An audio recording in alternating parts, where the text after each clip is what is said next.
The Ice Prince. The chandeliers of the Rosewood Hotel ballroom sparkled like frozen stars, casting prismatic light over the winter solstice charity gala. Marcus Devereaux adjusted his platinum cufflinks with practiced precision, surveying the room with detached calculation. At 42, he'd built Apex Innovations into a technological empire that had earned him both billions and the nickname, the Ice Prince, among industry insiders. The moniker suited him, not just for his cold business tactics, but for the emotional permafrost that had accumulated around his heart over decades of ruthless ambition. Another spectacular success. "Mr. Devereaux," simpered Councilman Hargrave, appearing at his elbow with a champagne flute and an agenda. "Your contribution to tonight's fundraiser has set a new record." Marcus offered a thin smile that didn't reach his steel-gray eyes.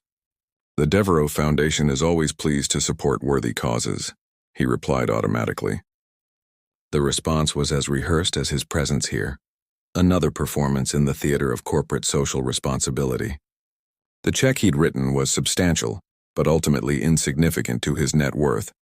A calculated expenditure to maintain the right appearances. He excused himself with practiced courtesy and retreated toward the terrace doors, suddenly finding the perfumed air stifling. The December night embraced him with crisp clarity as he stepped outside, the distant city skyline glittering against the darkness like circuit boards against black silicon. "Excuse me, could you point me toward the marine conservation display? I meant to be relieving Dr. Rodriguez at the information table." The voice carried a warm cadence that seemed startlingly authentic among the practiced tones inside. Marcus turned to find a woman in a modest emerald gown, her chestnut hair gathered in a simple updo that framed features more striking than conventionally beautiful. "I don't work here," he replied more curtly than intended. "Oh, I'm so sorry," she said, genuine embarrassment coloring her cheeks. The black suit standing alone observing everyone. "I thought you were security or staff." She extended her hand with a self-deprecating smile. "I'm Olivia Reed, making a complete fool of myself, apparently." Something about her unguarded manner made Marcus take her hand. "Marcus, first time at one of these two?" Olivia leaned against the balustrade beside him. "These galas always feel like elaborate theater productions where everyone knows their lines except me." "Something like that," Marcus replied, strangely unwilling to correct her assumption. "Half these people won't remember the cause tomorrow," she continued, gazing through the glass doors at the glittering crowd. "They'll remember what they wore, who they spoke with, and how much they were seen donating. But ask them about the actual marine habitat restoration project and you'll get blank stares." "Cynical view," Marcus observed, though her assessment mirrored his own thoughts with uncomfortable precision. "Realistic," Olivia countered, "though I'd love to be proven wrong. Just once I'd like to see one of these billionaires actually visit the coastlines they claim to care about. See the work being done beyond the glossy promotional materials." She shook her head. "Sorry, I shouldn't rant to strangers at fancy parties. Occupational hazard of being passionate about something beyond quarterly returns." A server approached with a tray of champagne, and Marcus noticed how the man nodded deferentially to him, while Olivia remained oblivious to the exchange. The moment crystallized something he rarely experienced, someone speaking to him without agenda, without knowledge of his wealth or power. "What exactly do you do, Olivia Reed?" he asked, surprising himself with genuine curiosity. "Marine biologist focusing on ecosystem restoration." She stopped as her phone chimed. "That's my cue to relieve Dr. Rodriguez. It was nice meeting you, Marcus. Hope you survived the evening with your cynicism intact." As she disappeared into the crowd, Marcus remained on the terrace, the champagne untouched in his hand. For the first time in years, he felt something crack in the ice around him. A hairline fracture in a glacier that had seemed permanent. Beneath the surface, 3 days after the gala, Olivia stood knee-deep in the chilly waters of Crescent Bay, carefully monitoring newly transplanted seagrass beds. December sunlight sparkled across the water's surface, but her focus remained on the delicate ecosystem below. The Conservation Center's small research vessel bobbed nearby, where her colleagues Thomas and Jasmine cataloged samples. "Dr. Reed," the site manager's voice carried over the gentle surf. "There's someone here to see you. Says it's important." Puzzled, Olivia waded to shore, peeling off her neoprene gloves. Few people visited their remote research station unannounced. As she rounded the path toward the modest visitor center, she froze mid-stride. Marcus Devereaux stood examining the Conservation Center's educational display, looking startlingly out of place in his tailored charcoal overcoat among the weathered scientific equipment. The morning light revealed details she'd missed in the dim Gala lighting. The precise silver at his temples, the formidable intensity in his posture. "Marcus? From the Gala?" she called, confusion evident in her voice. "How did you find this place?" He turned, his expression unreadable. "Your marine conservation project was featured prominently at the event I apparently didn't care enough about." Something in his tone made her stomach drop. "I'm sorry, have we met before the other night? You seemed different." "We hadn't met," he confirmed, extending a business card with deliberate precision. The embossed text sent a jolt through her system. Marcus Devereaux, CEO, Apex Innovations. Recognition dawned with mortifying clarity. "You're that Marcus Devereaux," she said, heat rushing to her face. "I insulted billionaires to your face while mistaking you for security." "You were refreshingly honest," he replied, the ghost of amusement flickering across his features. "Though I believe beyond quarterly returns was the specific phrase." Olivia straightened, embarrassment giving way to determination. "I stand by what I said, though I would have phrased it more diplomatically had I known who I was speaking to. That's precisely why I'm here." Marcus gestured toward the research area. "Show me what I should care about beyond quarterly returns." Skepticism warred with opportunity in Olivia's mind. The Devereaux Foundation's resources could accelerate their restoration work by years, but she'd read enough about Marcus to know he never gave without expecting something in return. "This isn't a spectacle or photo opportunity, Mr. Devereaux," she warned. "If you're looking for good publicity, there are easier charities." "I'm not here as a potential donor," he said, something shifting in his expression. "I'm here because you were the first person in years to speak to me, as if what I thought actually mattered, not what I'm worth." The unexpected vulnerability in his admission disarmed her. "All right then, let's get you some proper boots. The Italian leather won't survive our tour." For the next 2 hours, Olivia guided Marcus through their operation, from the delicate seagrass nurseries to the coral fragment cultivation tanks. She watched his calculated observation, the way he absorbed information with ruthless efficiency, asking questions that revealed a mind accustomed to identifying core principles within complex systems. This restoration model could be scaled, he noted, as they examined maps of the coastline. "With proper resources. The science supports it," Olivia agreed. "The limitation has always been funding and political will." "Politics is just negotiation with different stakes," Marcus replied, studying the projected outcomes. "Resources can be arranged." Thomas approached with clipboard in hand, interrupting their conversation. "Dr. Reed, we've got unusual readings from the southern quadrant. You might want to take a look." "Excuse me," she said to Marcus. "Duty calls." As she conferred with her team at the monitoring station, Olivia caught Marcus observing her from a distance, not with the calculating gaze of a potential investor, but with something more complex, as if she were a puzzle he couldn't quite solve. Later, as afternoon shadows lengthened across the beach, they walked along the shoreline, the conversation having shifted from scientific specifics to broader implications. "You truly believe this work makes a difference?" Marcus asked, stooping to examine a tiny hermit crab scuttling across their path. "I know it does. Not in the immediate, dramatic way technology transforms markets," Olivia replied, "but in the gradual healing of systems people broke through ignorance or greed." "Systems can be rebuilt differently," Marcus said, almost to himself. "Only when people value something beyond what they can extract from it," she countered. He looked at her then, something unguarded in his expression. "You still don't know who you're talking to, do you?" "I know exactly who I'm talking to," Olivia said, meeting his gaze steadily. "A man powerful enough to help or harm everything we're trying to protect here. The question is whether you know what you want to do with that power." As the sun dipped toward the horizon, casting long golden light across the water, neither seemed willing to end their unexpected encounter. Something had begun to shift beneath the surface of Marcus Devereaux's carefully constructed world. Like tectonic plates moving imperceptibly beneath the ocean floor, their movement invisible but irrevocably changing the landscape above. Ripples in still water. January brought unseasonable warmth to the coastline, a climatic anomaly that concerned Olivia's research team, but provided a pleasant backdrop for her increasingly frequent encounters with Marcus. What had begun as professional consultations about conservation initiatives had evolved into something neither of them had anticipated: a genuine connection that defied the boundaries of their disparate worlds. "You've ruined fine dining for me," Marcus commented as they sat at a weathered picnic table outside Manny's Fish Shack, a local institution Olivia had insisted served the best seafood in the state. "How am I supposed to return to pretentious five-star establishments after this?" Olivia laughed, wiping tartar sauce from the corner of her mouth. "The secret ingredient is eating with your hands while watching the actual ocean, instead of listening to someone describe the oceanic notes in your wine."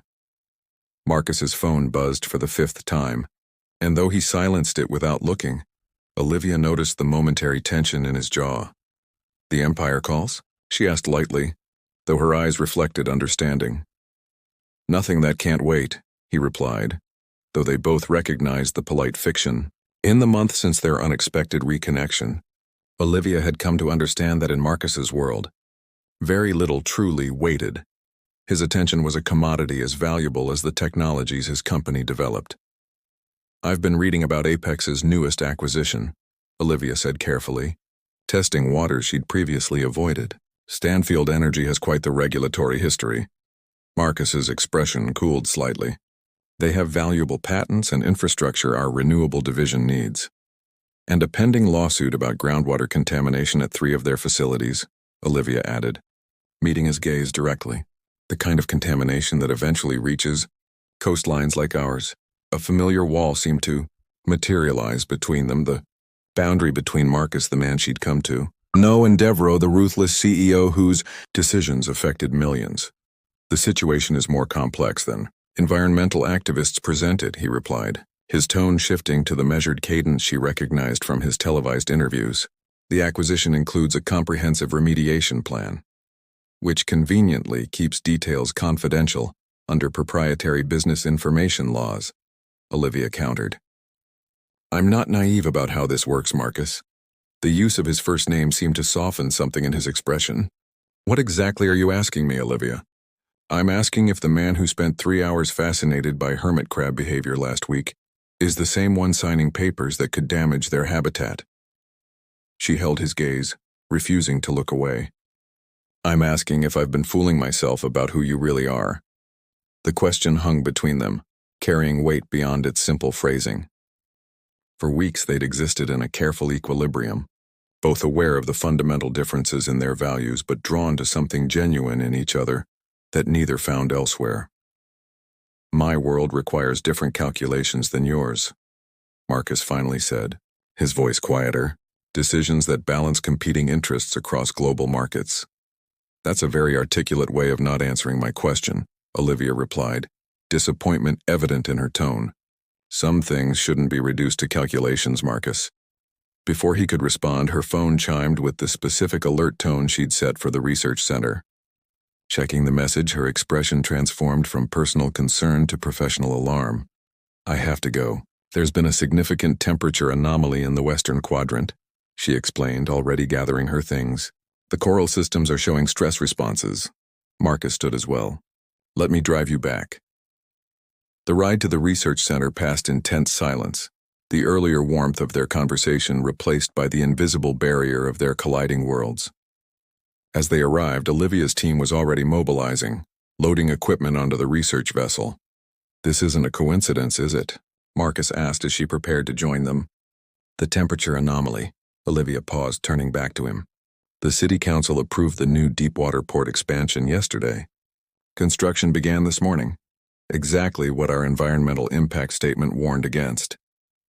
She studied his face carefully. "A project your company has a significant investment in." According to public records, something flickered across Marcus's expression. Surprise, followed by the rapid calculation she'd come to recognize when he processed unexpected information. "I wasn't informed of the approval timeline," he said, a new tension in his voice. "Would it have mattered if you were?" Olivia asked, the question genuine rather than accusatory. Before he could answer, Thomas called from the dock, urgency evident in his voice. Olivia hesitated, torn between her professional responsibility and the conversation hanging unresolved between them. "Go," Marcus said. "Your work matters." The acknowledgement carried unexpected weight. With a last searching look at him, Olivia hurried toward the dock, leaving Marcus standing alone on the shore. Later that evening, as Olivia and her team documented the concerning changes in water chemistry, her phone lit up with a message from Marcus. "Check your email. There's more happening than you know." The cryptic message led her to discover an unmarked attachment containing internal Apex communications about the port project, documents revealing a deliberate strategy to accelerate approval before updated environmental regulations took effect. As moonlight silvered the waves outside her office window, Olivia sat motionless, confronting the reality of Marcus's world. The man who had begun to matter to her more than she cared to admit was inextricably part of a system she had spent her career fighting. The gentle ripples of their connection had suddenly collided with the powerful currents of their opposing lives, creating turbulence neither had anticipated. In his penthouse overlooking the city skyline, Marcus stood at the window, phone in hand, knowing he had just crossed a line that would have been unthinkable months ago. The document he'd shared would cost billions if it became public. Yet as he stared at the distant shimmer of the ocean on the horizon, he found himself more concerned with what it might cost him personally if Olivia decided he wasn't worthy of redemption. The storm and the shore. The February board meeting of Apex Innovations unfolded with its usual choreographed precision until Marcus upended everything with 6 unexpected words. "I'm halting the port expansion project." The ensuing silence felt weightier than the mahogany table around which 12 of the most influential figures in the tech industry sat. Richard Blackwood, the silver-haired CFO who had mentored Marcus for 2 decades, was the first to recover. "You can't be serious," Richard said, disbelief evident in his tone. "We're invested over $300 million in preliminary work alone." "The environmental impact data is conclusive," Marcus replied, his voice steady as he distributed reports bearing the logo of Olivia's research center. "The damage would be irreversible and far more costly long-term." "Since when do you personally review environmental assessments?" Victoria Zhao, head of acquisitions, asked with narrowed eyes. "This isn't like you, Marcus." The unstated question hung in the air. What had changed the infamous Ice Prince? What followed was the most contentious meeting in Apex's 15-year history. By its conclusion, Marcus had secured a narrow victory to pause the port development pending further study, but at significant cost to his previously unquestioned authority. As the board members filed out, Richard lingered behind. "This is about that marine biologist, isn't it?" he asked quietly. "The woman you've been seen with." Marcus met his mentor's gaze without flinching. "This is about making decisions I can live with." "Careful, Marcus," Richard warned. "You've built something extraordinary here. Don't risk it for temporary feelings." "Is that what you think this is?" Marcus asked. Richard's expression softened slightly. "I think you've been alone too long and she makes you feel human. But our world doesn't reward humanity. It rewards results." After Richard departed, Marcus stood alone in the conference room, considering his mentor's words. For the first time in his career, the victory felt hollow, the cost of each compromise increasingly visible. That evening, he drove to Olivia's small beachfront cottage, finding her on the deck overlooking the water. The distance in her eyes as she turned to him spoke volumes. "You stopped the port expansion," she acknowledged, her voice carefully neutral, "after leaking documents about your own company's involvement." "It was the right decision," Marcus said, joining her at the railing. "For the ecosystem or for us?" Olivia asked directly. The question cut to the heart of his internal conflict. "Does the motivation matter if the outcome is right?" "It matters to me," Olivia said, turning to face him fully. "Because I need to know if this is real change or just you trying to win me over."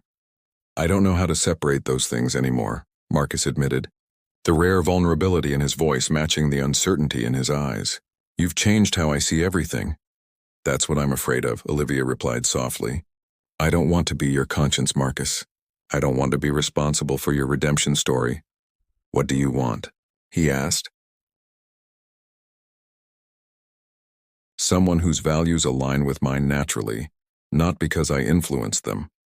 Her eyes shimmered with unshed tears. "I need time to figure out if that person is you, or just who I want you to be." The silence between them expanded, filled with unspoken fears and hopes. "I understand," Marcus finally said, though the words felt inadequate against the weight of what hung in the balance. As he turned to leave, Olivia called after him. "The Marcus Devereaux I met would have bulldozed through opposition to get what he wanted. The fact that you didn't, that matters to me." Their separation stretched from days into weeks. March brought spring storms that battered the coastline, mirroring the turbulence in Marcus's professional life. The board had grown increasingly divided over his new direction, and rumors of a leadership challenge circulated through the executive floors. Alone in his penthouse, surrounded by the trappings of success that had once defined him, Marcus confronted the emptiness that had always existed beneath the surface of his life. The revelation wasn't that meeting Olivia had changed him. It was that she had simply revealed what was already missing. Dawn's reflection, April sunlight streamed through the windows of Apex's headquarters as Marcus addressed the assembled press corps. His voice steady despite the magnitude of his announcement. "Today marks a fundamental shift in Apex Innovation's mission," he stated, ignoring the murmurs that rippled through the crowd.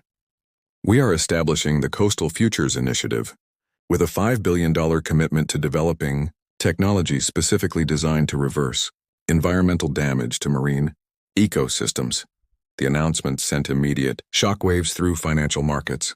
Apex stock dropped 11 points before noon as investors reacted to what many analysts labeled a radical departure from core business interests. Yet Marcus stood unwavering, fielding questions with a clarity of purpose that silenced even his harshest critics. "This isn't charity or PR," he explained when challenged about the business rationale. "This is recognizing that sustainability isn't just ethical. It's the only viable long-term strategy. Companies that fail to adapt to environmental realities will become obsolete." As cameras flashed and reporters clamored for details, Marcus caught sight of a familiar figure at the back of the room.